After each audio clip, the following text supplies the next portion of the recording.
Hello? Hello, everybody. Hey.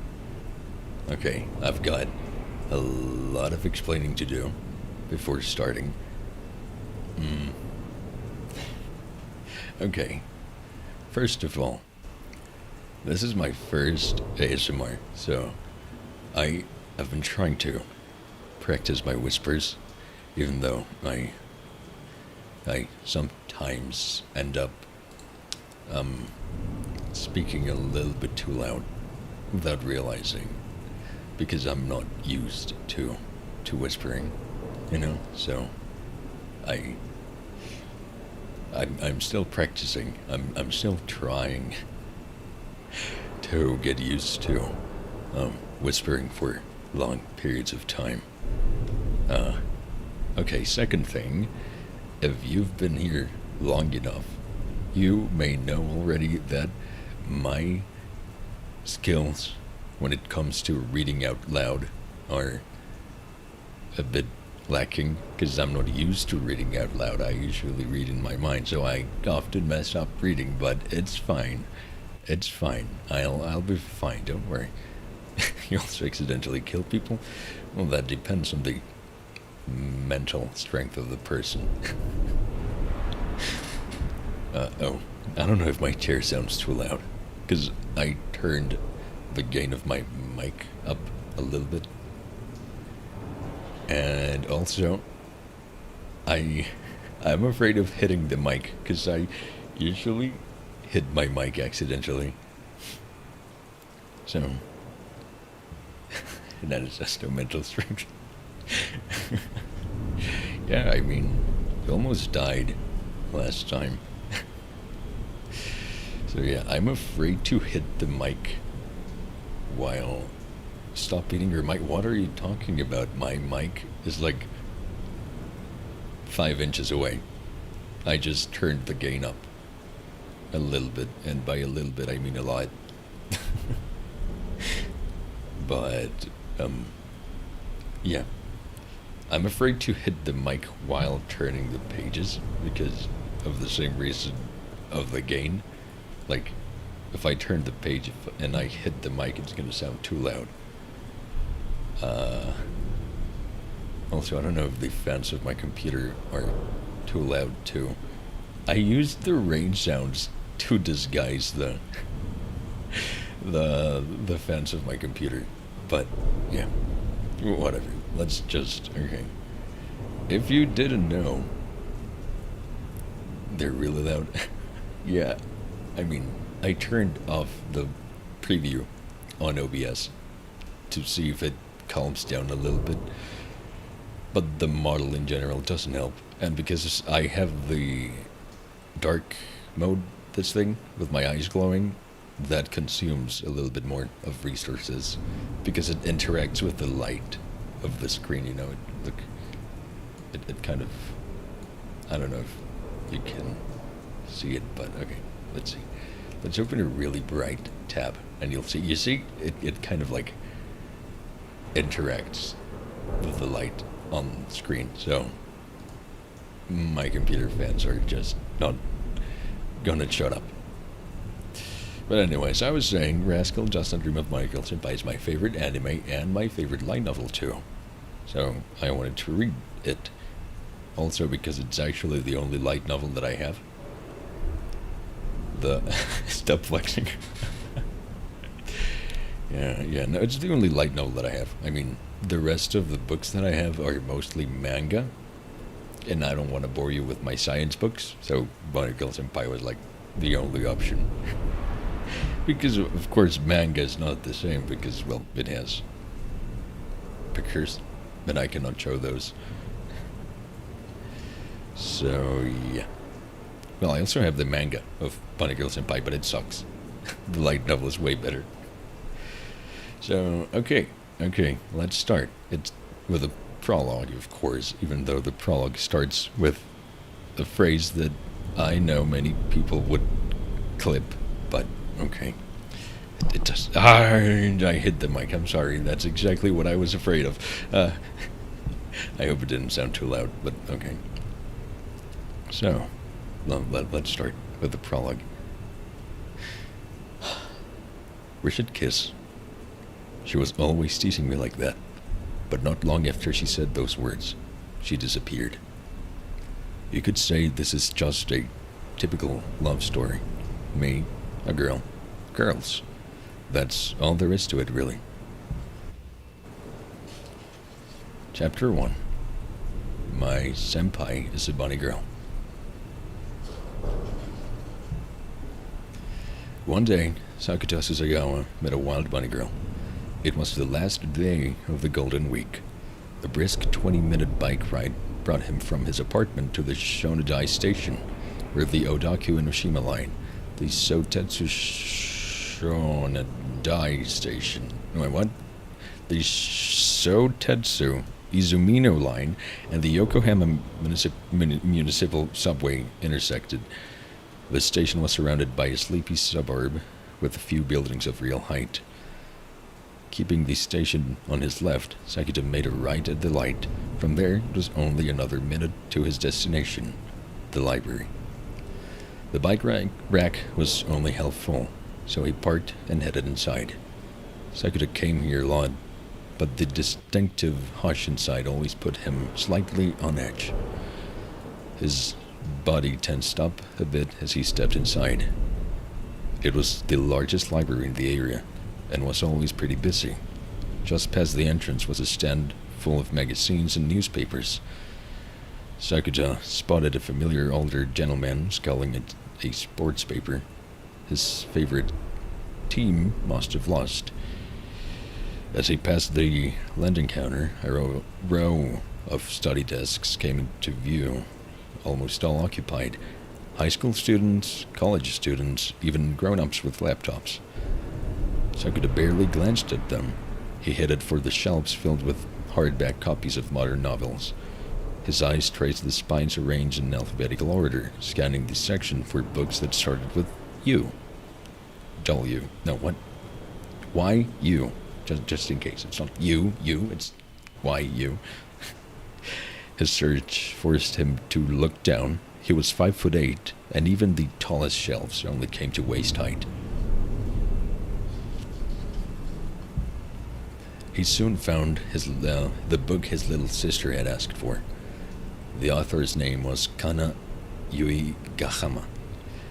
It was called The Prince Gave Me a Poisoned Apple.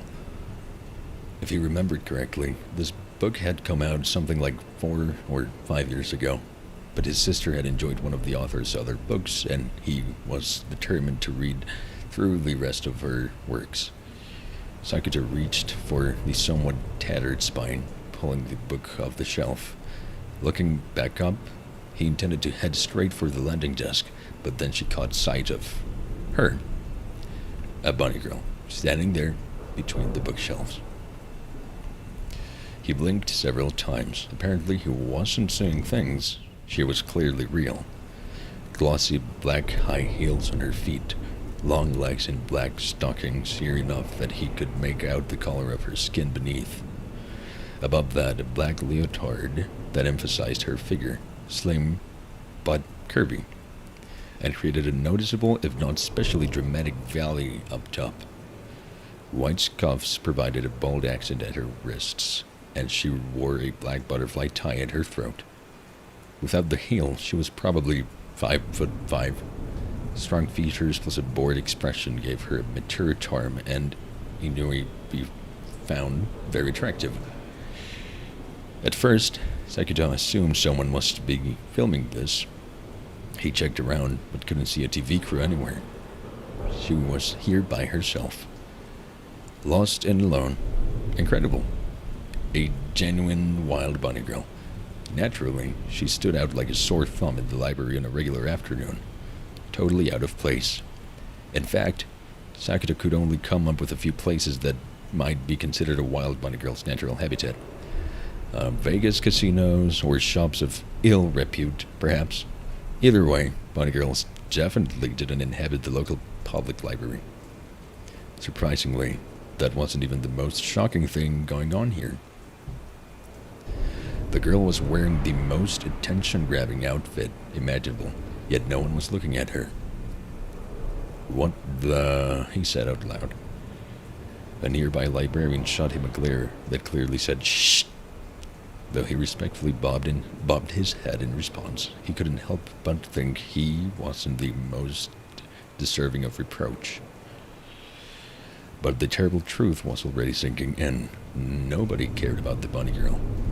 They paid her no attention, raised no fuss, and did not even seem to notice she was there. Ordinarily, if a girl in this stimulating bunny outfit walked past even that student wrestling with the 6 codes of Japan's legal system would have glanced up. The old man with the sports paper would have pretended to keep reading while stealing glances, and the librarian would have come over and politely suggested a change of attire. Something was wrong. Very wrong. It was like she was a ghost, only Sakura could see.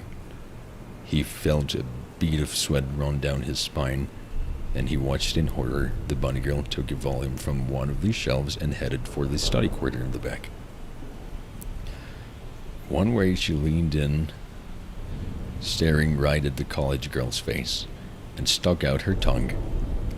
Then she put her hands between a businessman and his tablet, waving it up and down as if verifying he couldn't see her. When neither of them reacted, she smiled, seemingly satisfied. She then took a seat at the very back. There was a college guy buried in research across from her. He'd never noticed her. She noticed the front of her leotard, whatever, starting to sag and give it a quick tug back in place. But still, the college guy failed to react at all, even though he was looking right at her. After a while, the student finished his research and got ready to go, as if absolutely nothing was out of the ordinary. Then he left, again, like nothing at all unusual had taken place. He didn't even try to glance down at her cleavage as he passed. And there's a picture now of the bunny girl. Hello, Yui. How are you? We're just starting out.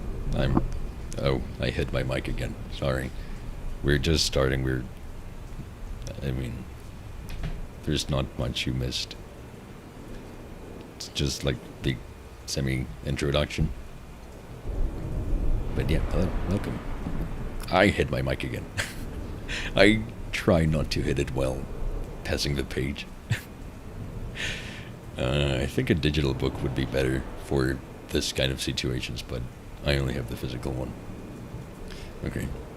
Sakura hesitated for a moment, but then sat down in the seat the college guy had vacated. He stared directly at the bunny girl across from him, examining the soft curve of her bare shoulders. They moved faintly with each breath she took. A weirdly compelling sight here in the library, symbol of everything serious and dedicated. Sakura felt like he was losing his mind. Maybe he clearly had. He already had, sorry. After a few times, she glanced up from her book, and their eyes met. Both of them blinked twice. Her lips parted first. "What a shock," she said. There was an impish flair to her voice. "You can still see me." That made it sound like nobody else could. But to Sakura's ears, these words rang true. At that very moment, even as outlandish as her presence was, there still didn't seem to be a single other person who had noticed she was there. Well then, she closed her book and stood up. That should have been the end of it. He could have reduced the entire event to a funny anecdote to tell his friends later, but Sakura couldn't let it go that easily. Because he knew who she was. She went to high school Minagahara High. His high school Minagahara High. A third-year student, a year ahead of him. His senpai. He even knew her name, her full name. Mai Sakurajima. That was the identity of the bunny girl. Just before her bare back vanished into the shelves, he called after her. Try not to hit the mic. Okay. Mai stopped and shot him a questioning look over her shoulder. "You're Sakurajima Mai, right?" he asked carefully to keep his voice low. For third year, right? A flicker of surprise crossed her face. If you know that, then you probably go to Negahara? She sat back down, looking him over. Sakuta Susagawa, class 2-1, the same as Susagawa as the highway rested area chain. Saku is bloom, and Ta comes from Taro. That. Okay, stop reading for now. If you don't know about that, well, just in case, I'm going to explain it. Japanese people, when they meet a new person, they specify kind of like what kanji their name is written with. Because, well, you cannot figure out how to type something just because of how it sounds. Sometimes, because many times two names can be pronounced the same, but written with two different kanjis. So that's why Sakuja there introduces himself and then proceeds to give two examples of two different words. So, yeah. Now, where were we? Okay. I'm Sakurajima from Sakurajima from my Sakurajima. She didn't want to, tell him how to spell her name. That she was rude there. Yeah, I know, you're famous. Right. She seemed to lose interest, resting one cheek on her hand. Her gaze drifted to the window nearby. She was leaning forward just enough to emphasize her cleavage. Sakuta's eyes were dragged to it, a sight to behold. Sakuta Susagawa. Yes? Let me offer you a warning. A warning? Forget what you saw today. He opened his mouth, but before anything could emerge, she spoke again. If you tell anyone about this, they'll think you're crazy, and you'll be forced to spend the rest of your life labeled as a lunatic. That was a fair warning. Also, never speak to me again. Say yes if you understand. When he said nothing, Mai looked annoyed. But this soon faded, replaced with the annoy from before. She stood up, put the book back on the shelf, and headed for the entrance. Not one person she passed paid Mai any attention. Even as she sailed past the lending desk, the librarians just kept working in silence. Only Sakuta was left unable to tear his eyes off that pair of lovely stocking-clad legs. Yeah, the descriptions in this book are quite, Once she was completely out of sight, Sakuta slumped on his desk. Forget? He muttered. How can you forget that outfit? Bare skin from the open shoulders down to her chest. When she'd leaned on her elbow, deepening valley, the pleasant smell lingering in his nostrils. Her soft voice, just loud enough that only Sakuta could hear. Those clear eyes, looking straight into his. Every part of that was hitting Sakuta's erogenous zones and getting him very worked up. It's not hentai, I swear. It's not ecchi, it's not hentai, it's just a book. Just a rom-com. He was afraid if he stood up, people around him would notice. It seemed he'd be stuck at his desk for a while. He had a lot he wanted to ask Mai, but he was forced to save those questions for another day.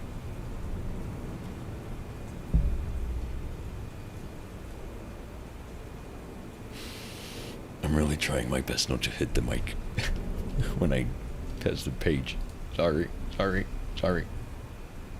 I've hit it like twice. I've tried my absolute best not to hit the mic. Okay. The next morning, Sakuta awoke from a strange dream. He mostly remembered being crushed beneath a pile of bunnies. Take a hint. Those were supposed to be bunny girls, he grumbled as he tried to sit up. But this didn't go as planned. There was a significant weight on his left shoulder, pinning him to the bed. He pulled the covers back and discovered the cause. There was a girl in pajamas curled up next to him. her arms wrapped around his left arm, sleeping peacefully. Pulling the covers back must have made her cold, because she cuddled up even closer to him. This was his sister, Kaede. She would be 15 this year. Wake up, Kaede. It's morning. But it's so cold. She didn't seem like she was moving, so he picked her up and go out of bed. Damn, you're heavy. Kaede was 5'4", rather tall for her age, and she'd been growing rapidly lately. The heft in his arms made it very clear she was no longer a little girl. Half my weight is made up for feelings for you, she protested. Do you even hear yourself? I hope the other half is medicine for the headache you just gave me. Also, if you're awake, get up already. Grumbling, she let him put her down. Her face had really matured a lot over the last year, and there was a serious gulf opening up between the way she looked and the way she acted. What would have been a totally normal level of physical contact for siblings a year ago was definitely making Sakuja uncomfortable now. It's really time you stopped crawling into the bed with me. Probably also high time she stopped wearing hooded pajamas and looked like a panda. I came to wake you up, but you wouldn't get up, so it's really your fault. That sulky face made her look younger than she was. Fine, but you're still too old to be doing stuff like that anymore. Oh? Am I getting you all hot and bothered? Sisters don't work like that. Okay, sorry. He rubbed her forehead lightly and left the room. Wait for me. After he made breakfast for both of them, they ate together. Sakuja finished first and got ready for school. Take care, Kaede said. She saw him off with a smile, but he left the house alone. He started yawning before he even made it out of the apartment complex. The day before had... Wait a second. There's a bug. And I don't want to hit the mic accidentally. Trying to kill the bug. Okay. The day before had been far too stimulating, and he had had a lot of trouble drifting off. Walking from a weird dream was never a good way to start the day. Yawning again, he made his way through the residential streets. There was a single bridge he had to cross on the way. As he neared the station, the buildings around him grew taller. It grew more crowded, too. Everyone was heading the same way as he was.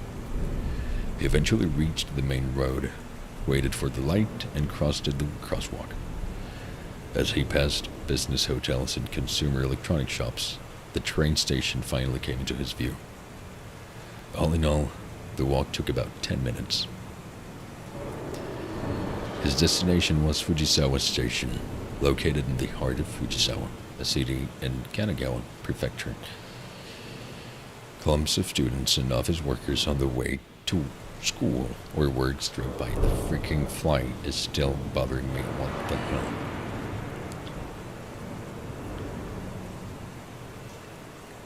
Okay, I lost the...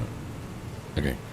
On the station's first floor were the Odaku lines incoming trains bound for Shinjuku and trains stopping here to head back toward Katase, Enoshima. On the second floor were gates for the JR Tokaido and Shonan Shinjuku lines. Sakuda joined the throngs headed up the stairs but turned away from the JR gates. He went down a 30-yard connecting passage that led to the Odaku department store. Not that he was planning to go shopping this early, the store was still closed. He turned left and he shuttered doors. At the shuttered doors into the other Fujisawa station, the Enoshima Electric Railway, in Noden for short, being the first sound in the Japanese word of electric railway. It was a single-track railway that stopped at 13 stations on the way to Kamakura, about a 30-minute ride. Sakuta flashed his commuter pass and was through the gates just as the train pulled in. The train was green, with the window frames in cream, kind of a retro look. Trains on this line were short, only 4 cars long. Sakuta walked down the length of the platform, entering the front car. Short, medium, and tall, there were a lot of passengers in uniforms. The rest wore business suits. Before he moved there, Sakuta had assumed this line was for tourists, but plenty of locals used it for their daily commutes. Sakuta grabbed a spot by the door. As he did, someone spoke to him. "Sup?"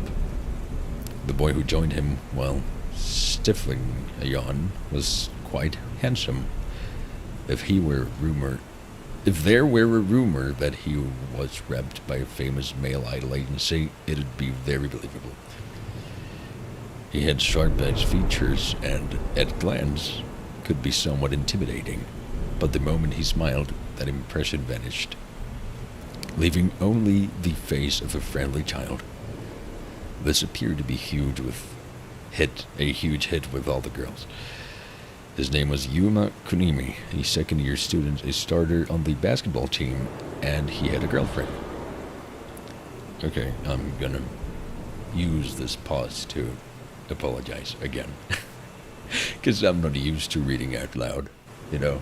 I'm not used to read to other people, only for myself, so my problem is that my mind goes way too fast when reading, and my actual voice, I cannot follow the speed of my mind, so I end up messing up while reading. But I'm gonna try to read out loud more frequently. I'm a streamer now, I should be able to read out loud. Okay, so let's continue. That's no way to greet someone. That pleasant smile of yours is the last thing I need this early in the morning. Instant depression. For real? For real. They chatted about this and that. Eventually, the departure bell rang, and the doors closed. The train heaved itself into motion, traveling at a speed so slow it always seemed like it must still be getting up to speed. Before it ever did, though, it began slowing on the approach to Ishigami Station. So, Kunimi, about Sakurajima, you poor thing. Before he could finish the question, Yuma cut him off, giving Sakuta a comforting pat on his back. Why are you pitting me? I'm thrilled to see you express interest in a girl besides Makinohara. But, well, she's out of your league. I didn't say I was in love or planning to ask her out. Then what? I just wondered what she was like. I mean, for one thing, she's famous. I know that. Yes, my Sakurajima was a legitimate celebrity. Every student at Minagahara High School knew who she was. It's like that 70 or 80% of the population of Japan did. Okay, before I continue, I don't even know if you're paying attention, but that Makinohara that Kurumi mentioned, if you don't know yet about this, if you've never seen this anime or read the light novel, remember that name. That will be important later. Makinohara. Shoko Makinohara. That'll be important. Okay. She was so famous that figure didn't even sound exaggerated. She started acting when she was 6. Then the morning soap she was on got ratings so high it was like the golden age of television, turning her into a sensation. I almost hit the mic again. Her popularity exploded, leading to appearances in all kinds of movies, shows, and commercials. She was so in demand that not a single day went by without her showing up on everyone's TV screens. Certainly, 2 or 3 years after her meteoric rise, the everything must have Maizukuri Jima that passed. But by that point, her sheer skill as an actor kept the offers flooding in. In a business where it wasn't unusual for performers to fade out in a single year, she worked steadily into her junior high school years. That alone was impressive enough, but she was about to get another big break. By the age of 14, Maizukuri Jima had grown into a girl wise beyond her years. A starring role in a hit movie set off another surge of media attention so intense that there were weeks where it seemed like her smiling face was on the cover of every magazine. I don't know if my mic wobbling sounds too loud. I don't even know if it sounds. I mean, my mic has way too many springs on it, so I'm afraid that if I move too aggressively, it'll just wobble and it'll sound too loud. I don't know.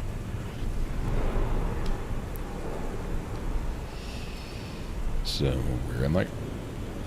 I had a major crush on her back in junior high. Like, she had it all. Cute, sexy, mysterious. Yuma was hardly the only one. Legions of boys felt the same. Her popularity reached a new peak, but just as it did, Mai suddenly announced she was taking a break. This was just before she graduated junior high. No clear reason was ever given. And a little over 2 years had passed since then. When Sakuta had learned the Maizukuri Jima was attending his school, he'd been pretty surprised.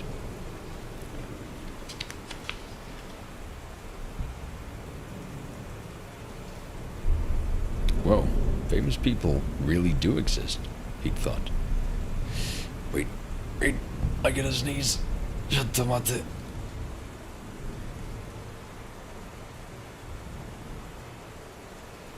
Sorry, my sneezes are way too loud, so I wanted to mute myself. Okay. Man, I remember all the rumors, too. People said her success was due to casting couches, or that casting couches,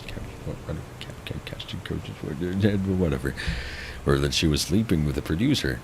In elementary school? Nah, this was at least in junior high. Actually, the earliest versions of the rumors to hit the gossip shows were all about her mother, her manager. But she's got her own agency now. Company president, I heard about it on TV just last week.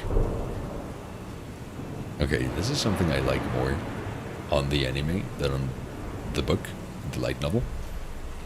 Because actually, her mother turning out to be her manager on the anime, it's a plot twist. But here they just stated clearly from the beginning. But yeah, on the anime they never say that her mother is her manager until a certain point where it actually hits like a plot twist. Well, not plot twist, it's just an unexpected thing. But here they just say it clearly. Also, all of this stuff that we're reading right now, on the anime, they don't know it yet. A journalist tells Sakuja about it later in the anime. I mean, yeah. It's different. Well, you know how it goes. It's animes just change stuff sometimes. Okay. Okay, huh? I didn't know that. I mean, rumors like that are totally baseless, of course. But where there's smoke, there's fire, right? The smoke may not even be coming from her, though. Not in the world we live in. Information spread like wildfire across the internet. People everywhere could learn about things in the flesh, even if it wasn't true. The people spreading this or that scoop usually didn't care what the facts were. They only cared if they could make a joke, get attention from it, join in a fad, or rub it in someone's face. Nothing more. Coming from you, that doesn't sound convincing. Sakuja let that pass without a comment. The train rolled slowly through 4 more stations. Yanagikoji, Kuganuma, Shonankai-Gankoen, and Enoshima. Sakura glanced out the window. Nothing. They were currently rolling down the part of the line that cut through the middle of a regular street.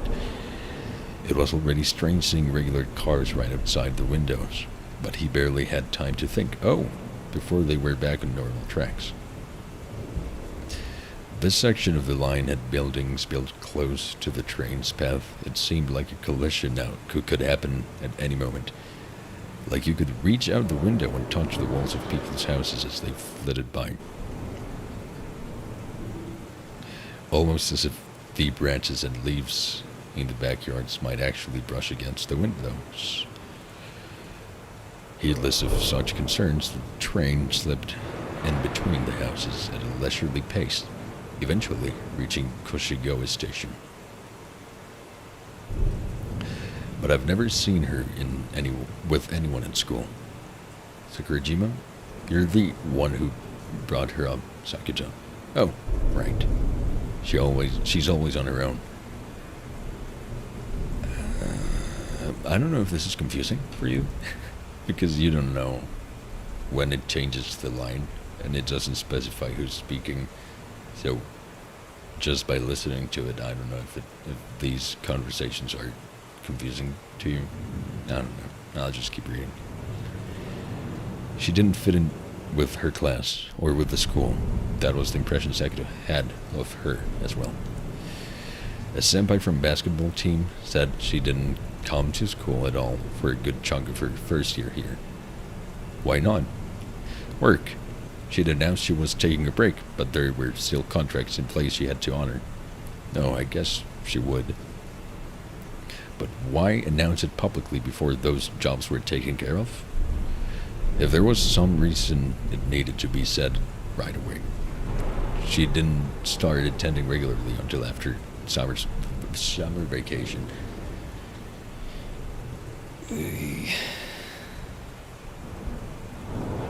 That sounds rough. Sakura could imagine what Mai found when she arrived that fall. Her classmates would have spent an entire term forming clinkies and feeling out her hierarchies of school. I don't know how to pronounce that. Hierarchies.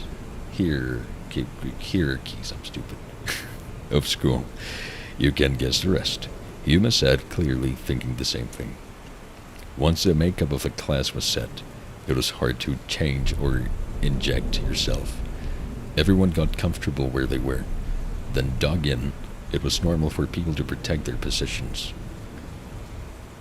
When Mai started attending in second term, no one knew what to do with her. Plus, she was a celebrity. Everyone was curious, but reaching out to her was a risk. Anyone who tried to make friends with her would have attracted attention. Attention that carried a high risk of people saying things behind their back, like, so obnoxious, or who do they think they are? This made it all but impossible for Mai to fit in. And once you're out, there's no going back. Everyone knows that's how school works.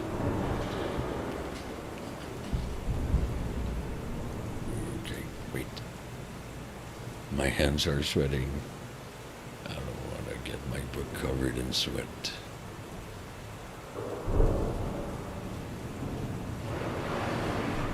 Also, I don't know, is the sound of the rain too high?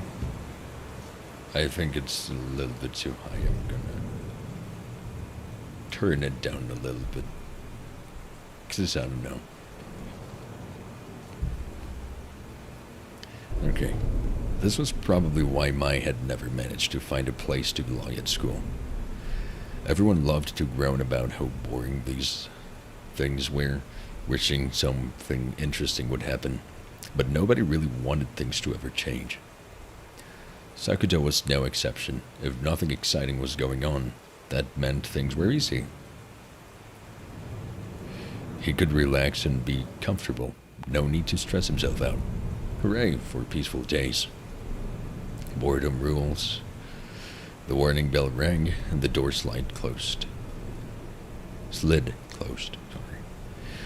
The train lurked into motion again, passing slowly through more rows of houses. There was a wall right outside the window, which soon gave way to a different wall. Wall followed wall. House followed house, interrupted only by the occasional crossing, and right when it seemed like this would never end, with no warning at all, the view opened up. The sea. Blue water as far as the eye could see, reflecting the morning sunlight glittering.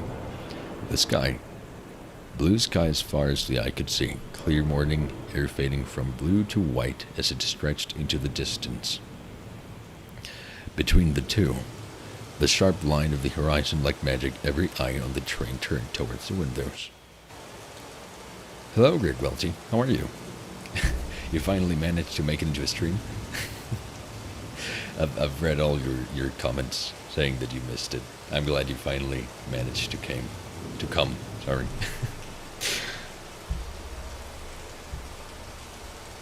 Okay, so for a while, the train ran along the Shichirigahama coast, overlooking Sagami Bay. The breathtaking sight included everything from Enoshima itself on the right to the dazzling beaches of Uegahama on the left. I'm sorry, you don't need to apologize. It's fine. It's fine. I understand that you're sometimes busy. It's fine. It's fine. Good job for 97. So thank you. Wait, 97? I thought I still had 95. Oh, you're right. Oh, cool. Yeah, I've been planning on making a 100 subs, 12-hour stream to celebrate. But yeah, thank you. Thank you for congratulating me. Okay, where am I? Okay. But why are we suddenly bringing up Mai Sakurajima? Kunimi, do you like bunny girls? Sakata asked, not taking his eyes off of the view. I wouldn't say that. So you love them? You got that right. In that case, I can't say. The hell is that supposed to mean? Come on, man, tell me. Yuma poked him in the ribs. If you ran into an attractive bunny girl at the library, what would you do? The double take. Figured. And then I'd stare until my eyes fell out. That was the natural human response, at least the natural straight male response. So what's this got to do with Mai Sakurajima? They sort of related, but I don't know. You've lost me. Yuma clearly decided it wasn't worth it asking when Sakata insisted on being that evasive. He settled for a pleasant smile instead. The train rolled along the coast, pausing at another station, and then finally reached Shichirigahama Station, the stop for Minagahara High, Sakata's school. When the train doors opened, the scent of the sea wafted in. Crowds of students in matching uniforms filled off the train. A single scarecrow-like machine stood at the entrance, reading the chips in their train passes. During the day, there would be an attendant standing up, but there was no one around at the hour Minagahara students plodded through. Outside the station, they only had to pass a single crossing before the school was right in front of them. So, how's Kaede doing? You can't have her. Come on, be nice to your new brother-in-law. You already have a girlfriend who's plenty cute. Kunimi. True. Now that you mention it, she'd be pissed if she heard any of this. The best friend picking on her. Even his little sister. I always laugh at this, but they actually skipped that little dialogue on the anime. Well, it's not important, but it's funny. How he tries to pick on his little sister. Do you like boba? Of course. Yeah, I hit the mic again. Sorry. Works for me. Kamisato's cute when she's mad. Ho ho. What do you know? There she blows. Sakura followed Yuma's gaze and saw Mai Sakurajima walking on her own several yards ahead of them. Long arms and legs, petite face, a slim fashion model build. Everyone wore the same uniform, but on her it looked totally different. The black thighs she wore, the skirt hiding the curve of her backside, the perfectly fit blazer. It all just seemed totally out of place, like she was wearing someone else's clothes. It was her 3rd year here, but Mai didn't seem to belong in her uniform. Oh my god. Yeah, I mean, I love the descriptions that they make about the girl's outfit on this book. It's amazing. There were 3 girls chatting near her, and each of them looked much more comfortable in their school clothes. A first year who was enthusiastically greeting a senpai from her club wore it far better. Even the male student, playfully kicking a friend in the back, came off as full of life by comparison. You love my videos so much? Thank you. Thank you. I appreciate that. Also, I don't see... Well, okay. I understand. I mean, okay. I don't see reason for you to suddenly reveal your gender, but okay. Thank you for liking my videos. Where was I? I lost the... Okay. The short road from the station to the school was filled with Minagihara students chatting and laughing. But in the corner... No. In the center of it all, Mai walked alone in silence, completely isolated, like an alien who'd wandered into an ordinary high school. Someone out of place, an ugly duckling. It was impossible to look at her any other way. Oh, you're on your dad's account? Oh, I see. Wait a second. I'm sorry, hit the mic again. I gotta drink water, my throat's dry. Wait.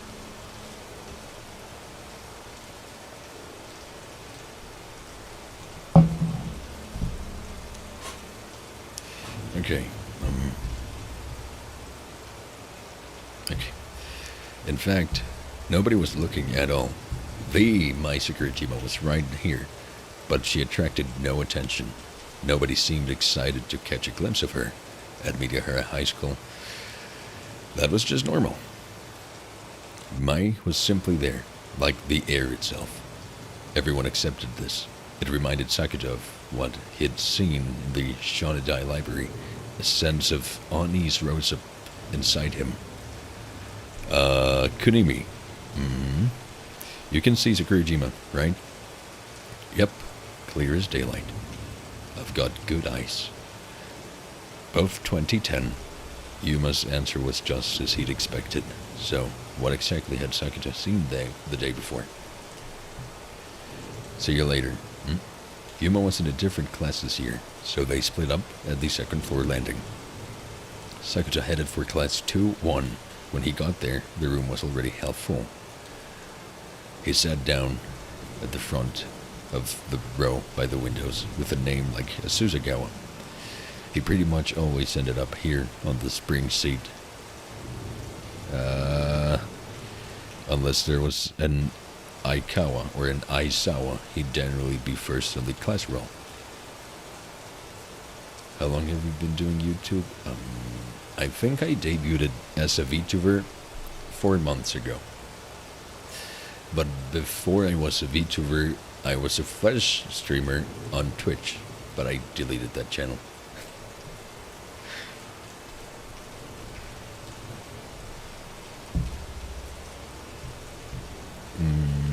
Yeah, I don't know how the Japanese, I don't know what's supposed to be the Japanese order for the hiragana.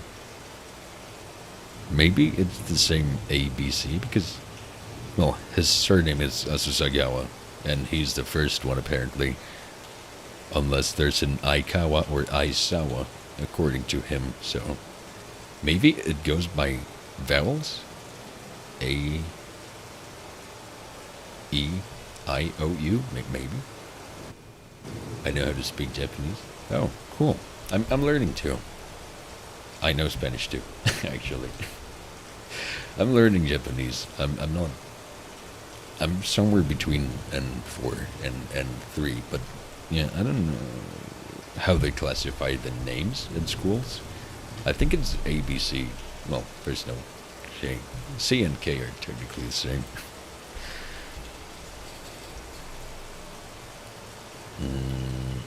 Where am I? I lost it again. Wait. Where am I? Okay. Unfortunately, being first in this case didn't come with any real upside. Still, even since starting at Minagahara High, Sakuta had come to appreciate the spring seating arrangement. After all, the windows at school offered a commanding view of the ocean. Wait. I lost it. Okay. I was gonna sneeze, but I lost it. Sorry. I hit the mic again. Sorry. Okay. He could see a number of people out windsurfing, hoping to catch an early morning breeze. Hey, I'm talking to you. Hearing a voice nearby, Sakuta looked up. A girl was standing in front of his desk, staring crossly down at him. A key member of this class' most popular group of girls. Her name was Saki Kamisato. Big, wide-open eyes. Hair to her shoulders that curled slightly inward. Subtle makeup with a tasteful shade of pink on her lips. All the guys agreed she was cute. Can't believe you ignored me. Sorry. I didn't think there was still anyone in class who'd actually talk to me. Listen. The bell rang, and the teacher came in with it. We need to talk. Roof after school. Hello, Shirt. How are you? We are halfway through chapter 1. Yep, in 1 hour. 1 chapter. Because I'm reading slowly. Because this is ASMR. Anyway. She slapped his desk and then wove her way through the classroom back to her own seat. You just start stream while I was working in the other channel I'm on. Oh, it's fine. I understand. Sometimes people are busy. You don't need to be here always, but I appreciate it when you are. But it's fine. I understand if you can't be here always. Okay. I don't get to say, huh? He muttered. Then he put his chin on his hand and focused on the view. The sea was still there, offering no assistance. What a pain. Getting called out after school by a girl didn't give Sakuta even the slightest flicker of hope. Not even the tiniest hint of a thrill. For one thing, Saki Kamisato was dating Yuma Kunimi.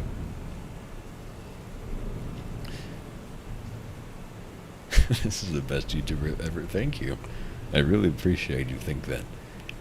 So there's nothing that gives me more joy and help than a friend in any way I can. Thank you. Thank you, Shirt.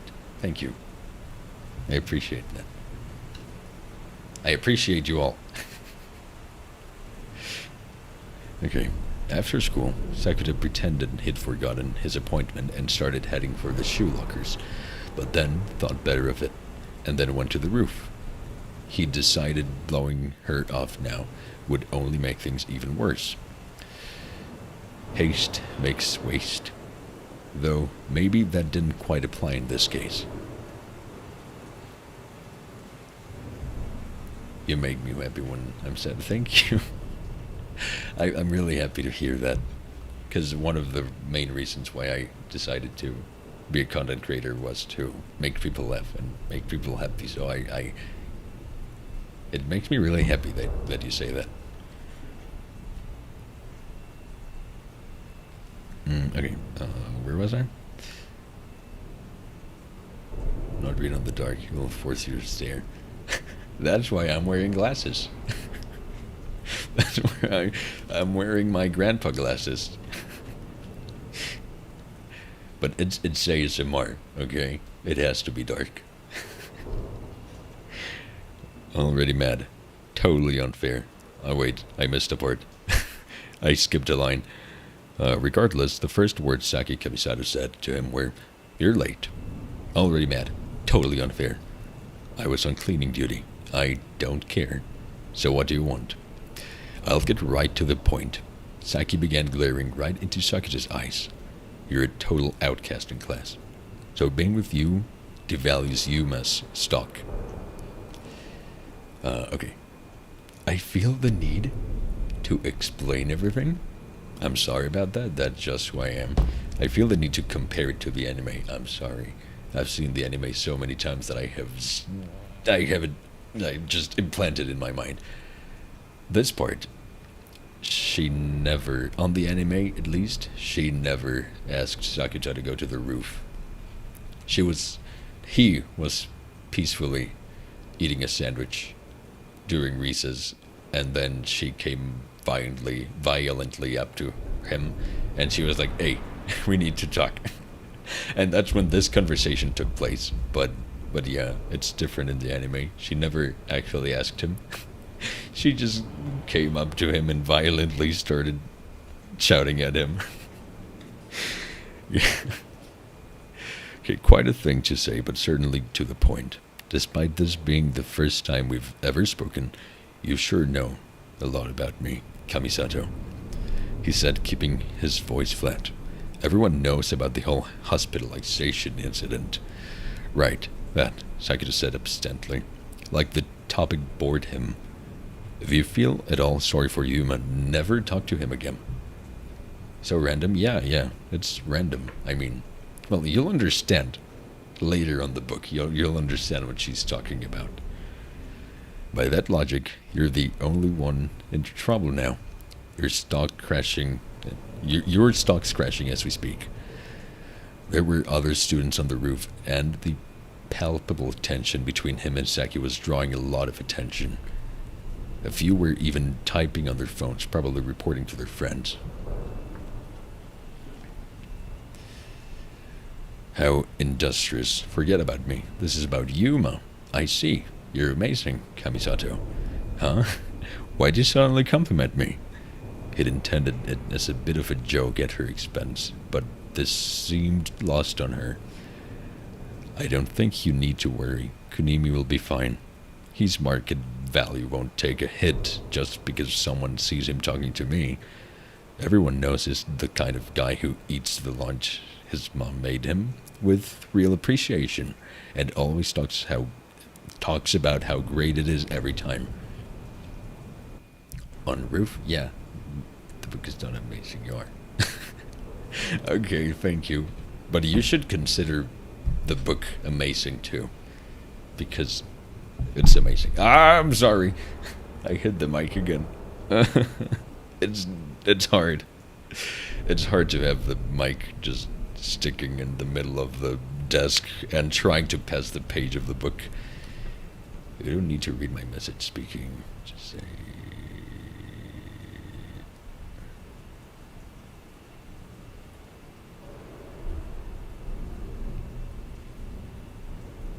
Oh, fourth, well, breaks? Well, I don't know.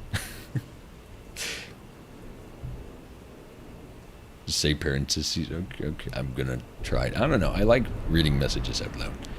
But anyway. Where was I? Thing of the launch, I lost the... Okay. "So don't worry. Kunimi's such a great guy. He's honestly way too good for someone like you. You trying to start something? You're the one who showed up, raring for a fight, Kamisato."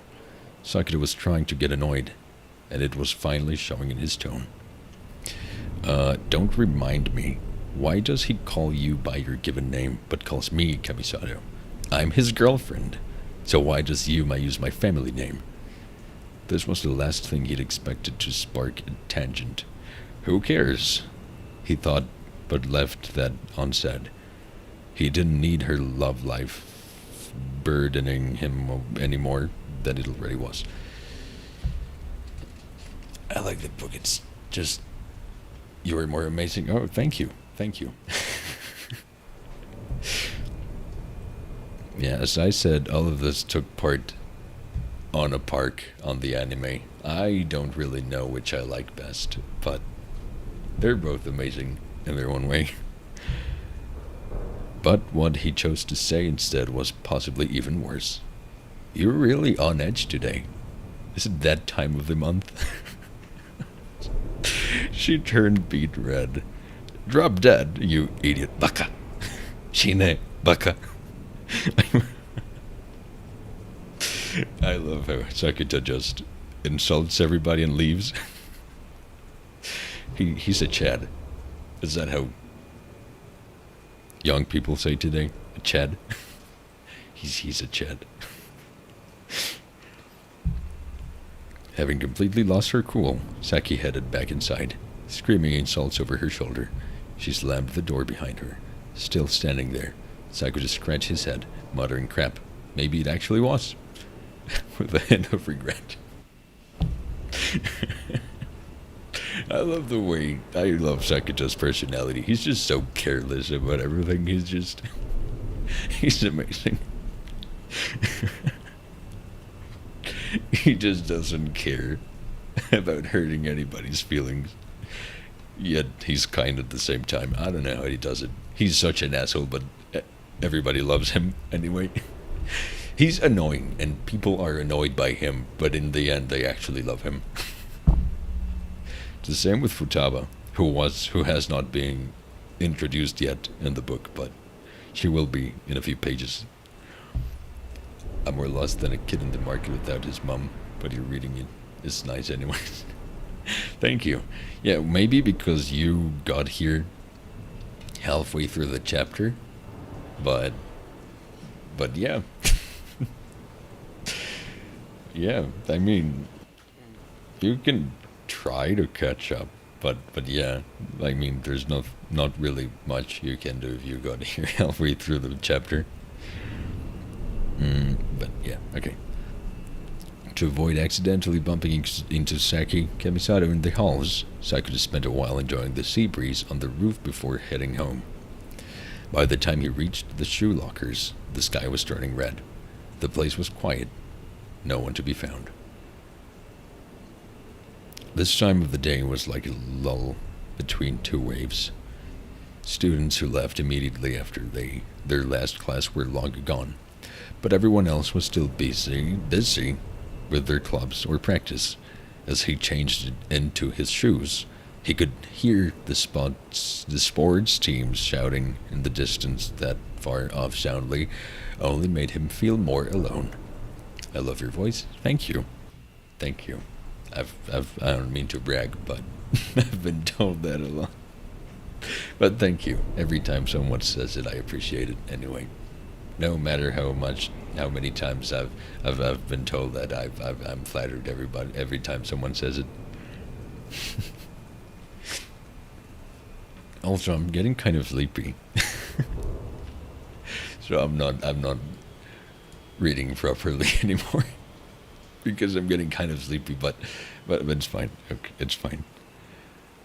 The walk to the station almost made it seem like he'd rented out the whole road for his own personal use.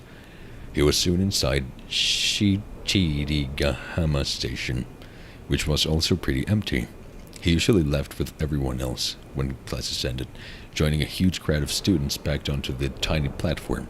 But today, there were only a few people around. His eyes were instantly drawn to one of them, a girl standing stoically at the end of the platform, as if rejecting all contact with those around her. Earbud cords dangling loose, the cord leading to the jacket pocket of her uniform. Guess who? Mai Sakurajima. That's right. Bathed in the light of the setting sun, she radiated forlorn beauty. Just standing there, she was picture perfect. Sakura felt like he could glaze at her all day. But this curiosity overwhelmed that urge.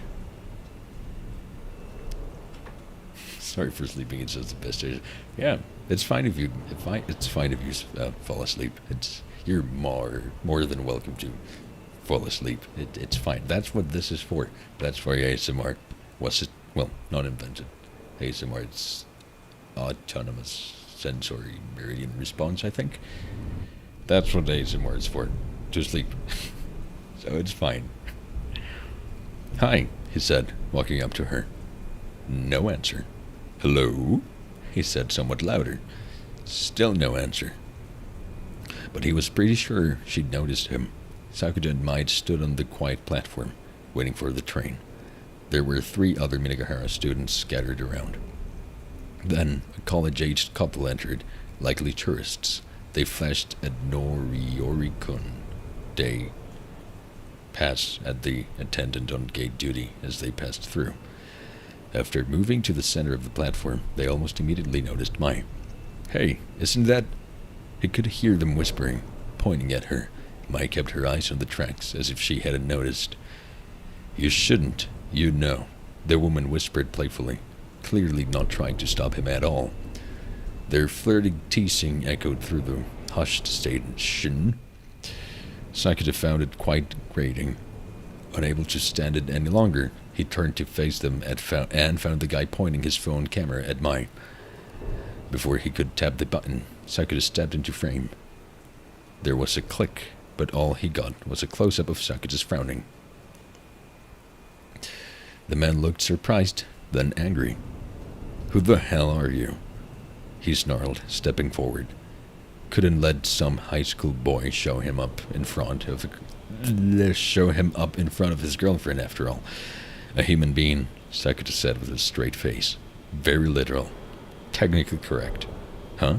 And you're a creepshot photographer? What? No. You're old enough to know better. What you were doing makes me ashamed to be the same species as you. I'm sorry. Sakuja's insults are just something else. Ashamed to be the same species as you. That's amazing. I love those insults. Okay. I wasn't. You were going to tweet that photo like you'd just slain a demon, right? Anger and shame flashed across the man's face. Sakuja must have hit the nail on the head. If you crave attention so badly, I could tweet your photo and tag it, creepshot photographer. Didn't anyone teach you this when you were a kid? If you wouldn't want it done to you, don't you do it to someone else. Shut up, twerp. The guy managed. Then he grabbed his girlfriend's hand and dragged her into the Kamakura-bound train that had just arrived. Only a single track ran through the station, so no matter which way the train was headed, it stopped in the same place. Sakuja watched the cars pull out, and then he felt ice boring into his back. I'm sorry, I'm getting too sleepy. My brain's starting to... Okay, whatever. I can keep going. Let's at least finish chapter 1. Where am I? Sakuja watched the cars pull out. Okay. Suddenly nervous, he turned around and found Mai pulling her headphones out, looking annoyed. Her eyes met Sakuja. Thanks, she said. Huh? He'd expected a different reaction and was unable to disguise his surprise. You thought I'd yell at you something like, mind your own business? Yeah. I thought it, but left it unsaid. You could have left that bit unsaid too, you know? Frankly, this admission was tantamount to saying it in the first place. I'm used to that sort of thing. Even if you are, it still eats away at you, right? A glimmer of surprise appeared in her eyes. Eats away? That's very apt, she admitted. A smile crossed her lips, as if she was enjoying herself. Feeling like she might actually be willing to talk some more, Sakuja stood next to her. But before he could ask her anything, she said, Why are you here at a strange time like this? I got summoned to the roof by a girl from class. A confession? You're that popular? I wouldn't expect it.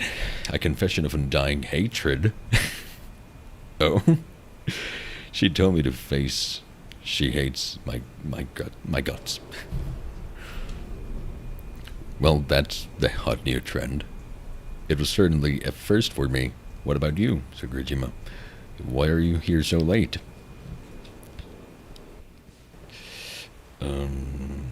I was just killing time so I wouldn't bump into you again. He glanced over at her, but couldn't tell how serious she was from her profile. Deciding he'd rather not know if she meant it, he let it drop. Instead, he turned toward the train schedule, changing the subject. What time is it now? Time to get a watch. He held up both wrists, both were bare. Then checked your phone. Don't have one. Not even a dumb phone. Smart or dumb? I haven't got it. I didn't accidentally leave it at home earlier today. Okay. I guess that by dumb phone they mean just, I don't know, a flip phone or something. Just not a smartphone. I don't know if that's a translation mistake or if there are people who actually call them dumb phones, even though I've never heard anybody call them that, but I will just assume that was a word lost in translation. He didn't own any kind of phone. In this day and age, Mike clearly found this hard to believe. I'm serious. I mean, I used to have one, but I got pissed and threw it into the ocean. He remembered it well. That was the day he'd come to check on the Minagahara entrance exam results. That little 7-ounce box. A handy-clandy device that connected him to the rest of the world. Traced a gentle arc through the air with... Sorry.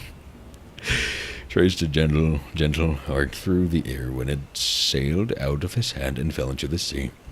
Trash belongs in a trash can. She was absolutely correct. I'll do that next time. I take it you have no friends? Without a phone, how would someone make plans with other people? That was the world they lived in. Mai made a good point. Exchanging numbers, email addresses, and IDs was the start of many a friendship. And the lack of any of these plays to you outside the bounds of modern society. Don't sleep. You're supposed to read to make the test sleep. Yeah, I'm sorry. I didn't sleep well last night, but I want to at least finish this chapter. At least I want to finish this chapter. Okay. The number of phone numbers. Okay, and I already read that. No, wait, I didn't read that. The number of phone numbers, email addresses, and IDs on his contact list was irrelevant. Quantity didn't matter at all, not in Sakuta's philosophy. For one thing, was exactly was a friend. What exactly was a friend? Okay, I'm falling asleep already. I cannot read. Sakuta's baseline was someone who'd reluctantly put up with it even if he called them for advice late at night. Don't sleep or I don't know what will happen. I don't know. I was actually thinking about that earlier. What if I fall asleep on stream? What if I talk? What if I speak asleep? That would be embarrassing. I don't know what I would say. That's what's scary. Mai murmured, taking her own phone out of her jacket pocket. There was a red cover on it with bunny ears. It was pink on the anime. Just so you know. Just wanted to say that. It was pink on the anime. Okay. She showed him the screen. The time was 4:37. The next train was only a minute away. But as soon as Sakuta had finally learned what time it was, Mai's phone started vibrating, an incoming call. He could make out the word manager on her screen. She declined the call, though, and the vibration stopped. You sure? The train's coming, and I know what she has to say anyway. He thought he heard a notice of irritation in that second part. The Fujisawa-bound train rolled slowly into the station. Oh, you have to go? Oh, okay. Then, I don't know. Good luck. Have fun. Whatever you're gonna do. Good luck or have fun. Whatever. Thank you for watching. Also, thank you for being here. Even if it was for a short while. Well, half an hour is not a short while, but Whatever. Okay. The doors closed, and the train lurched forward. The car was reasonably full. About 80% of the seats were occupied, while a few people remained standing. 2 stations passed in silence. Leaving the ocean view behind, the train started rattling through the residential area. So, about yesterday, forget about that. I warned you, right? Your bunny girl outfit was far too sexy to ever forget. Freaking flies. I hate flies. Get out of here. Fuck you. Duh. Sorry. Flies are annoying. I hate them. Yeah, forget it. Yeah, sexy to her. Forget. Yep. The yawn he'd been trying to stifle managed to escape just then. It had me so worked up I couldn't sleep a wink last night. He stared at Mai reproachfully. Hey, you're not imagining me doing anything weird, are you? Sakura had expected a look of scorn and possibly a stream of insults, but Mai was actually turning red and stammering. The glare she shot him was clearly an attempt to disguise her embarrassment. It was rather cute. But she soon recovered. Not that I'd be bothered at all by someone young fantasizing about me, she said, trying to put up a front. But her cheeks were still flushed. This was an obvious bluff. She might have come across a mature adult, but there was definitely an inexperienced kid underneath. Don't sit so close. She gave his shoulder a push, like trying to bat away something filthy. I'm trying not to hit the mic again. I'm sorry. Okay. Whoa, so harsh. You might get me pregnant. What should we name it? Really? Her gaze turned frosty. Maybe it gone a bit too far? It wasn't my outfit I was telling you to forget, she said. Then what was that?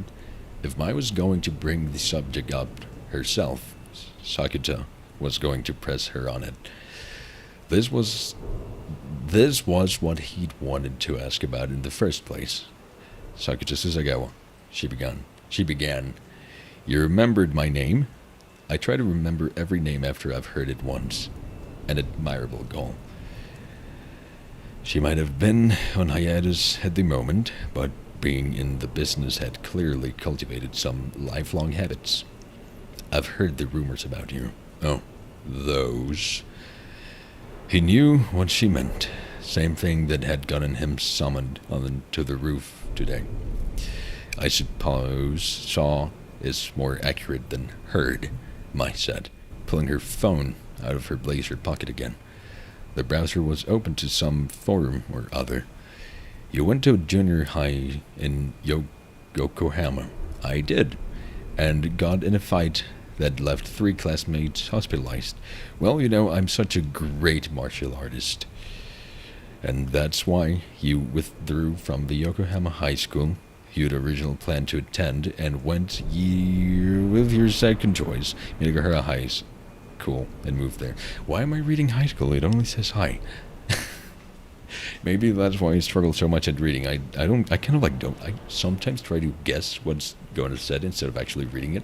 So that's why I mess up reading. There's more. Should I continue? Well, like a certain someone just said, if you don't want it done to you, don't do it to someone else. I don't mind you asking. I'm honored you've taken an interest. Sakura said. The interest is something else. All kinds of personal info just out there in the open. True. What else was there to say? Of course, no guarantee was what it says is accurate. What do you make of... what else... No, what, of course, no guarantee. What do you make of it? Okay, I'm literally falling asleep. How many pages left till the next chapter? Okay, we're actually pretty far from the next chapter, and I'm falling asleep. I didn't even sleep well last night. You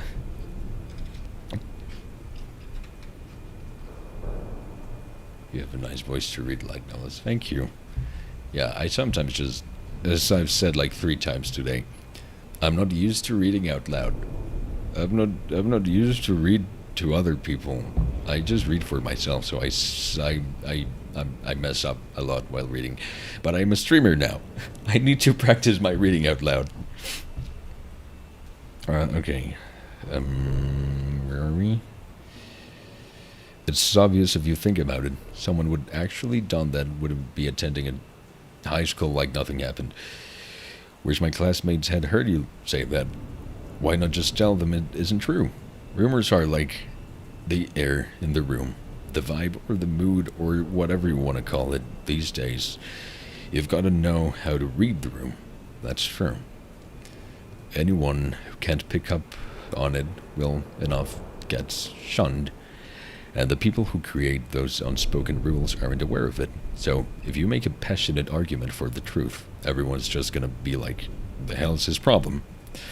The battle wasn't with the people themselves, which was why nothing Sakuta could say would get him anywhere. Anything he tried would backfire in the most unexpected way. Sorry. I know. Okay. Some of you may know that this is like my favorite light novel and anime, and the things of the atmosphere, they just bring memories of what happens next, and I'm holding back the tears. I'm sorry. You'll understand later, or if you've seen the anime, you know what I'm talking about. But it's fine. I'll just keep reading. The fighting the air is pointless, so you just let the misunderstanding stand. Give up without a fight? This stuff is totally unsourced internet gossip. I don't see how I could ever be friends with anyone dumb enough to believe that crap without a second thought. You sound pretty mad. Mai was smiling. It seemed like she agreed. Your turn. She shot him a grumpy look, but now that she had heard his story, she gave in.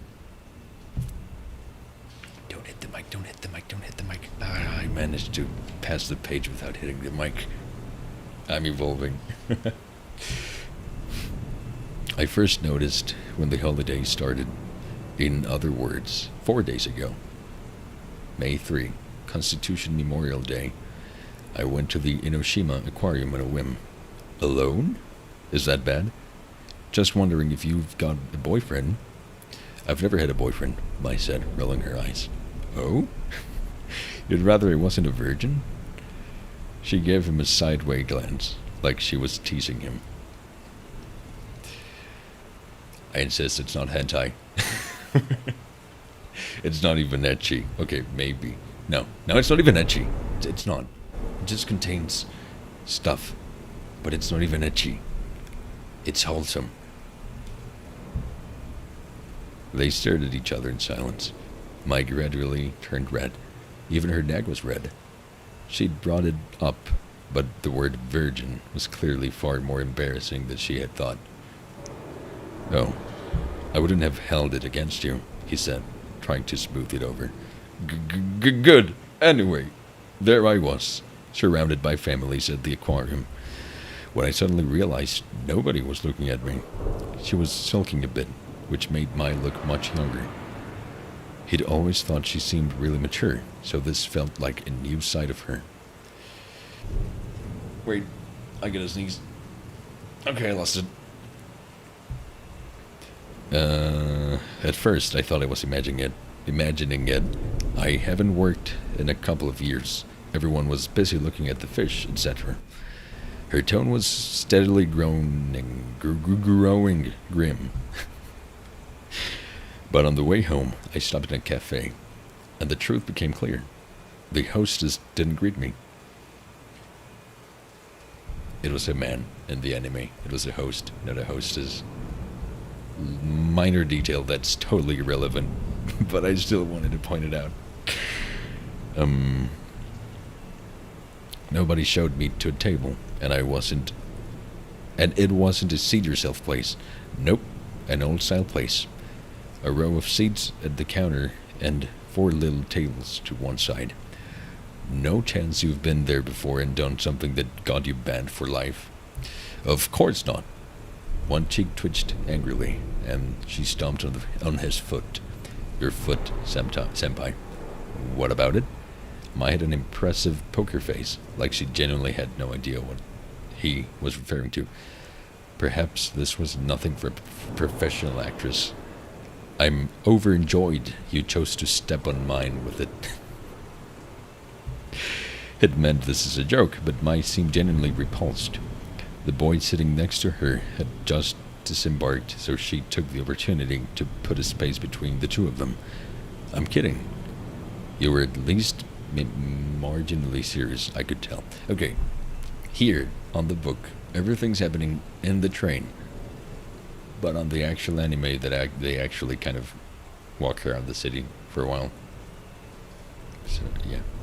Another irrelevant difference between the anime and the book, but I still feel like pointing them out. I hit the mic again.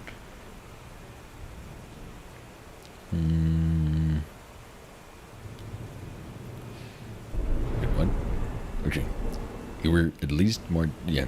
Well, sure. What guy wouldn't want to spend quality time with a beautiful senpai? Right? I'm never getting through this story if you don't shut up. Where was I? You'd just been banned from a cafe. That's enough. There was a glint in her eyes. She was clearly actually mad at him. As a way of indicating remorse, Sakata mimed, zipping his lips shut. The cafe staff didn't speak to me or respond. Mai continued. Her mood had not improved. Neither did any of the customers. I got flustered. I left and just started running. How far? All the way to Fujisawa Station. But when I got there, everything was normal. Everyone saw me. Surprised faces whispered, "It's Mai Sakurajima!" everywhere. So I figured I must have imagined what happened in Inoshima. But then I started wondering if the same would happen anywhere else. I began investigating. Hence the bunny girl outfit. Dressed like that, everyone who can see me will naturally look. So no way I can convince myself I'm just imagining it. That was certainly true. Sakata's reaction alone was proof of concept. I mean, it is a good strategy. I mean, okay, I'm not reading, I'm speaking by myself. I mean, it is a good strategy. I mean, what better way to check if you are invisible than to use a bunny outfit? Like that cliche Japanese bunny outfit? Like literally, everyone who could see you will look at you.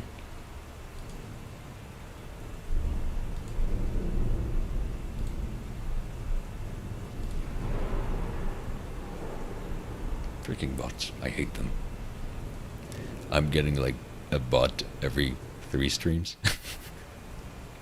I've been counting an average of bots. It's like a bot every 3 streams. Okay. Doesn't matter. Where am I? Oh, okay, yeah. So it started happening in other places too. At the very least, you ran into it again.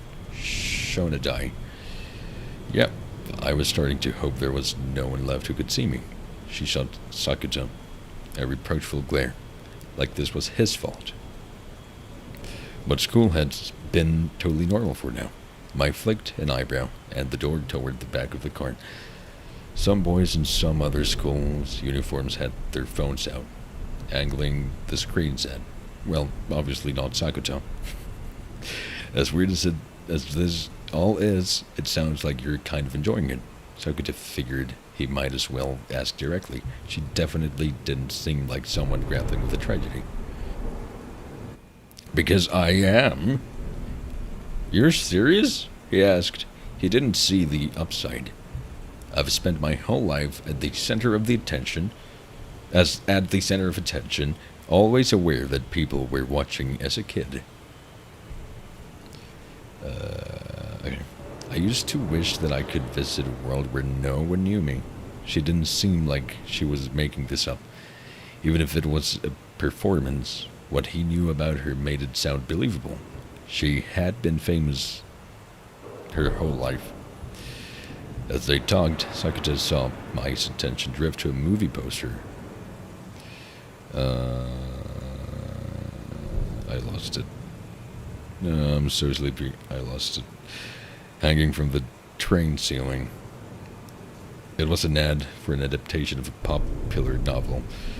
The lead actress was a big name, one making a major push for stardom. She was roughly Mai's age. Was Mai still following current events in the industry? Did she miss it? Nope. Neither of those felt right. It was like she was staring at something far away, conflicted emotions swirling behind her eyes. Like she just couldn't let go. Hello? Sakurajima? I hear you. She blinked once and looked back at him. I'm thrilled this is happening. Let me enjoy it. The train has stopped at Fujisawa Station. End of the line. The doors opened. Mai stood up first, and Sakata scrambled after her. Get it now? See how crazy I am? Just leave me alone, she snapped. Then she sped up her pace, passing through the gates. She pulled away from Sakata like this was a goodbye. Sakata followed her from a distance for a while. To be fair, she was headed the way he had to go. They crossed the connecting passage to the JR station. Mai stopped in front of a coin locker in the corner and pulled up a paper bag out of it. Then she started walking again, headed for the counter of a bakery stand. 1 cream bun, she said, addressing the woman at the counter. The woman must not have heard her. She didn't respond. 1 cream bun, Mai said again. But the woman still didn't react, like she couldn't see Mai at all. She accepted a 1,000 yen bill from a businessman who'd arrived after Mai, like she couldn't hear Mai's voice. Next, she handed over some melon buns to a junior high school girl. Can I get a cream bun? Sakata asked, stepping up to Mai. Coming right up, the woman said. She passed a paper bag across the counter, and Sakata passed back 130 yen. A few steps away from the stand, he handed Mai the bag with the cream bun inside. She was staring uncomfortably at her feet. Seems like there's a downside. Yes, it would never do to be deprived of this shop's cream... this shop's cream buns. I know, right? But you believe my crazy story? I know a little something about stories like these. And that's when he explains the purity syndrome. I hit the mic again. I'm sorry. I know. I'm just... How many pages? Okay, it's not much. It's not much left. Okay, I'm gonna read the page that's... I'm just missing 1 page. Okay. Adolescent syndrome. Mai's eyebrows twitched. He'd never specifically heard of any cases where people turn invisible, but I can read people's minds, or I can see people's futures, or we swapped bodies. There were plenty of well-known stories about seemingly supernatural phenomena. Checking any relevant online forum would turn up a mountain of them. Responsible psychiatrists dismissed it as a suggestive state induced by emotional instability. Self-proclaimed experts talked about it like it was a new form of panic attack brought about by the rigors of modern society. Sorry. I lost it again. Regular people just enjoying the crazy stories likely assumed it was some sort of mass hypnosis. Another popular theory was that it was a mental illness brought about by the stress of really not living up to the afflicted person's ideals. The one thing all these explanations had in common was that no one took the condition seriously. Most adults were sure it was all in children's heads. Somewhere in the storm of cautious opinions, people started using adolescent syndrome as a collective name for these bizarre phenomena, like the one happening to Mai right now. Adolescent syndrome is just an urban legend. Mai was right. It was an urban legend. No one would normally believe such a thing. Everyone would react like I just had, even if they witnessed something strange. Most would assume they'd imagined it. Even if it happened to them personally, regular people would struggle to accept it. The world they all lived in was a place where fantastical things like this simply couldn't exist. That was common sense. But Sakuta had good reasons to think otherwise. I have something to show you. It should be a convincing reason for why I believe you. I'm gonna cry. I mean, I know what comes next. I'm sorry. I mean, knowing what comes next is just... I lost the page. I'm stupid. I lost the page. Everyone's like, no, not here. Here. Okay. What are you going to show me? I look dubious. Mind coming with me? He asked. I thought about it. Fine, she said, nodding, her voice barely above a whisper. Sakuta led Mai to a certain spot in the residential area, but about a 10-minute walk from the station. And this is, she asked, straight up at a 7-story apartment complex. My place. He felt a suspicious, scornful glare stepping into his side. I'm not gonna try anything, he said. Under his breath, he added, probably. Probably. What was that? If you decide to seduce me, I'm not sure I'll be able to resist. Mai's lips pursed. Oh, Senpai, are you nervous? Nervous? Me? There was an audible squeak to her voice. I think nothing of entering the bedroom of some younger boy.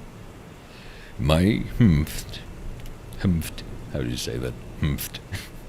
Humphed. Loudly and walked into the lobby ahead of him. Sakuta followed, trying not to laugh. They took the elevator to the 5th floor. The 3rd floor on the right was Sakuta's apartment. The third door. I'm home, he called, stepping inside. No answer. Kaede was normally waiting for him, but he was back at a weird time, so maybe she was sulking, or just asleep. Maybe too absorbed in a book to notice her brother's return. Kaede is Sakuta's imoto, younger sister, in case that you missed that. Okay. Come on in, he invited, realizing Mai was still standing in the entrance with her shoes on. Sakuta's room was right by the door. Mai put her school bag down and set the paper bag from the station locker next to it, then sat down on the bed, palms down on their... What?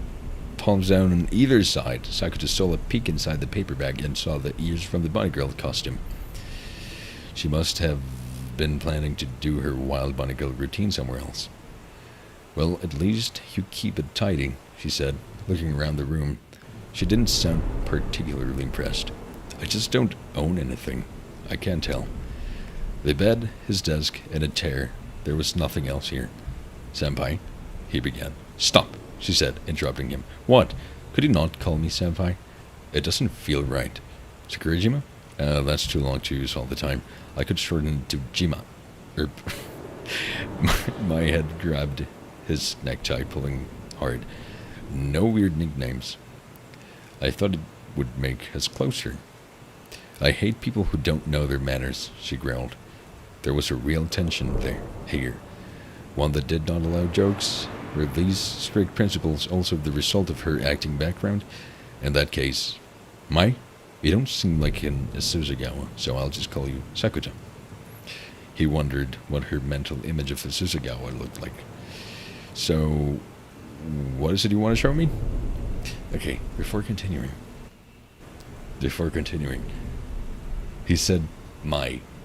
And then she was like, don't rub the sun. Don't be impolite. So that's what he started calling her my son instead of just Mai, That's another relevant detail that I just didn't feel like skipping.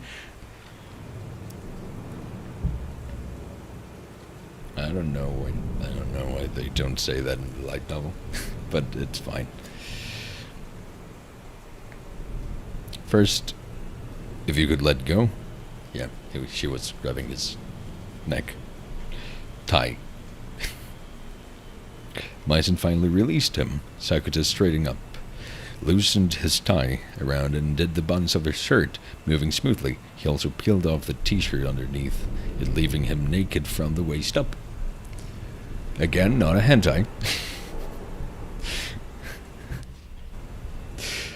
Why are you undressing? Mai yelped, uncomfortably averting her gaze.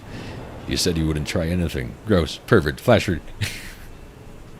After this stream of insults, she turned her eyes on him again with great trepidation. And then she let out a yelp of genuine surprise.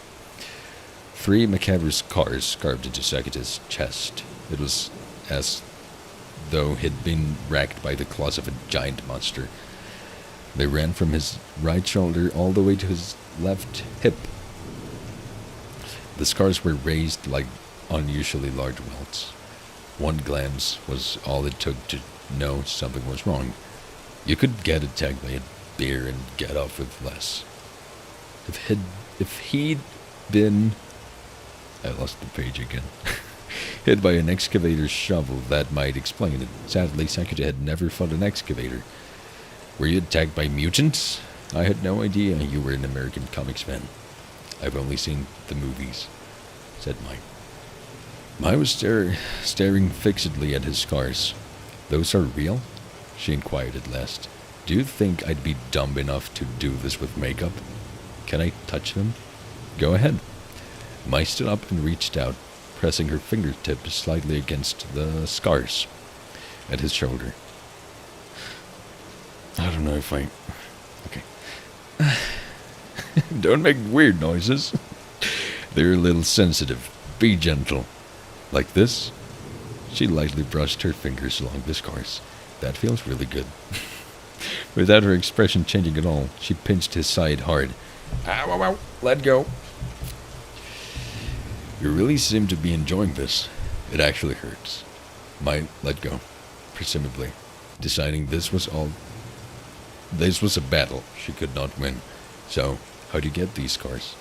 I'm not really sure. What do you mean? You wanted to show me these, right? Actually, no.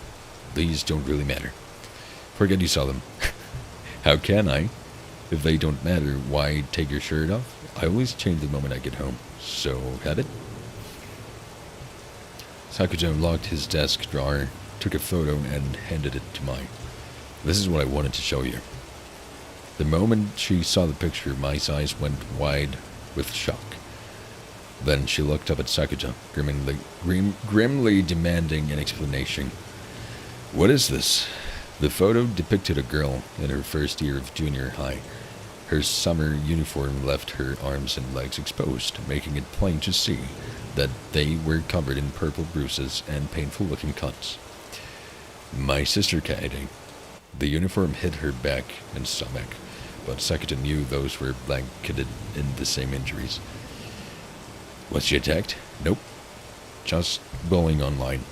I'm confused, said Mai. That was only natural. Almost everyone introduced to their incident reacted the same way. She left a text message unread or something, and one of the class leaders got mad at her. The social media the whole class was using filled up with abuse. You suck. You're so creepy. Drop dead. You're obnoxious. Don't bother coming to school. As he spoke, Sakuta undid his belt. And then one day, bad happened to her body. Really? At first, even I assumed someone did it to her. But then, she'd already stopped going to school. If she hadn't left the house, how could anyone attack her? That's why I thought the stress had gotten so bad, she'd done it to herself. I think I'm going to read only one more page, or I'm going to drop asleep in any second. He took his pants off, hanging them over the back of the chair so they wouldn't get wrinkled. It's true that some victims come to think the bullying is their fault, Mai said. For some reason, she was staring very intently at a corner of the room. I wonder why. I hit the mic again, I'm sorry. So I skipped school, staying with her the whole time. I needed to know the truth. Before we got to that... What? Why are you still undressing? Sakata glanced at himself in the mirror. He was only wearing boxers. No, wait. He also had socks on. Like I said, I always change as soon as I get home. Then put some clothes on. He opened his closet to do just that.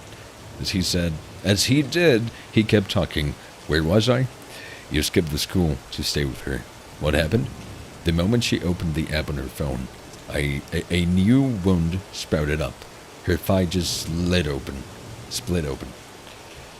Blood came out, and every post she saw caused more injuries or bruises. Almost as if the pain in her heart was carving itself into her flesh. Mai seemed unsure how to respond to this. Anyway, that's why I believe adolescent syndrome exists.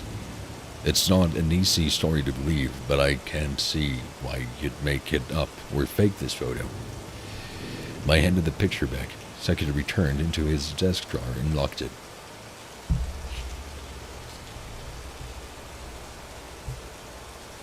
Oh, okay. Was that also when you got the cuts on your chest? He nodded.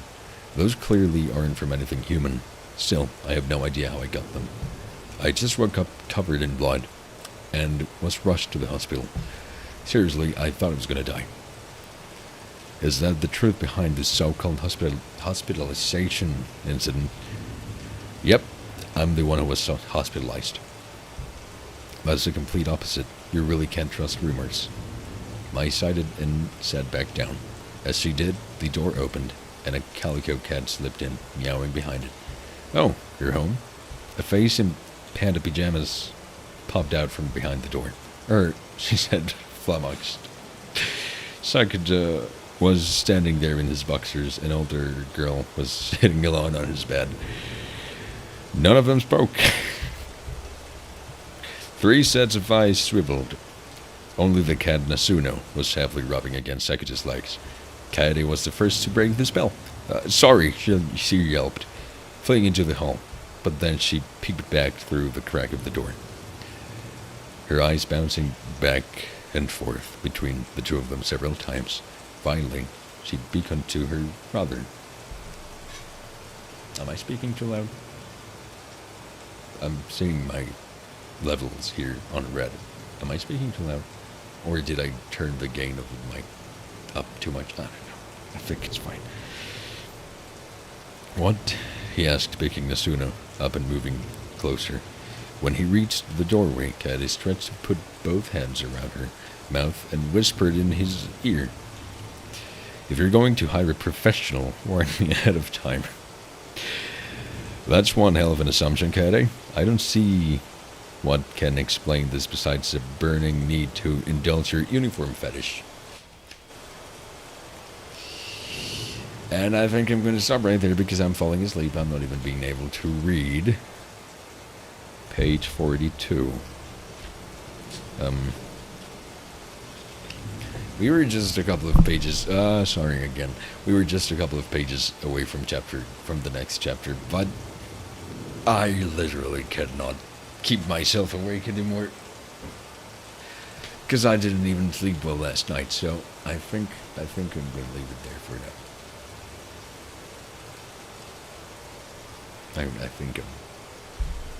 I think that's it for today.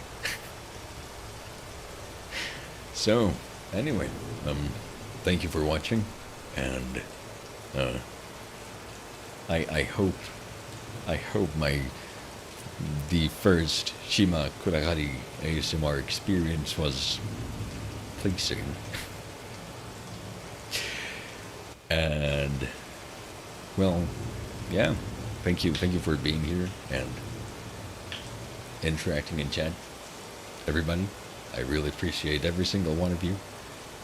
Well, the ones who interact in chat and I know personally. Even if you just lurk around, I appreciate you. And, well, yeah, see you tomorrow. We're going to be playing this Rookie Means Unlucky Adventure thing because I know that you like watching me suffer, so... Next time, try to read something that's comedy. I don't have anything. Bunny Girl Senpai is the only light novel that I have. Apart from that, everything's just manga or science books. So yeah. Well, Bunny Girl Senpai is a comedy if you know how to appreciate that. I mean, I love Sakuta's insults. Those always make me laugh. But yeah, tomorrow's stream will be painful. Yeah. I've seen videos of that game, but I didn't want to watch a lot because I want to play it myself. But yeah, as you guys like to watch me suffer, I scheduled that. Wait, I just realized I posted my schedule on Twitter, but I forgot to post it on YouTube. Sorry about that. I'm gonna post it tomorrow because I'm too sleepy right now.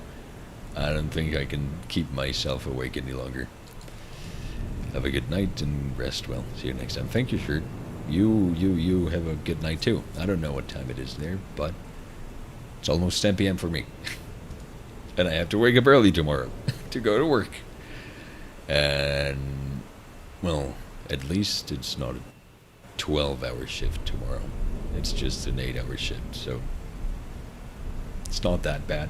Still, gotta wake up early. So yeah, thank you for watching, and I hope it was somewhat relaxing. I don't know if I'll make more ASMR videos in the future, and if I do, I don't think I'll continue with this one because, well, many people were not here from the beginning, and many people didn't stay all the way through, so... And, well, I didn't make this to actually get you interested into the story. It was just, I mean, you didn't have to pay attention. The idea was to relax, not to pay attention to the story. So, yeah, I don't know. If you liked it, I can do more ASMR in the future, even though, well, I don't know.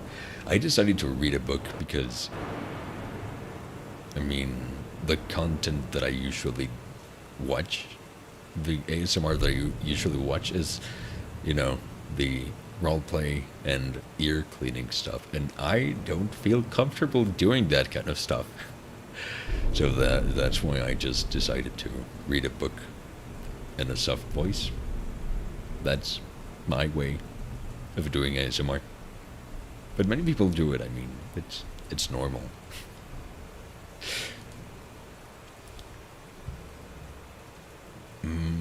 But okay. I guess this is where I leave you. So yeah, thank you for watching. I hope you enjoyed it, and see you tomorrow at the usual time. I just streamed a little bit later today because, well, it was ASMR. But yeah, tomorrow at the usual time, which is 6 p.m. CDT. I don't know, time zones and stuff, but my time, 6 p.m. So 6 p.m. It's on the schedule. Okay, bye.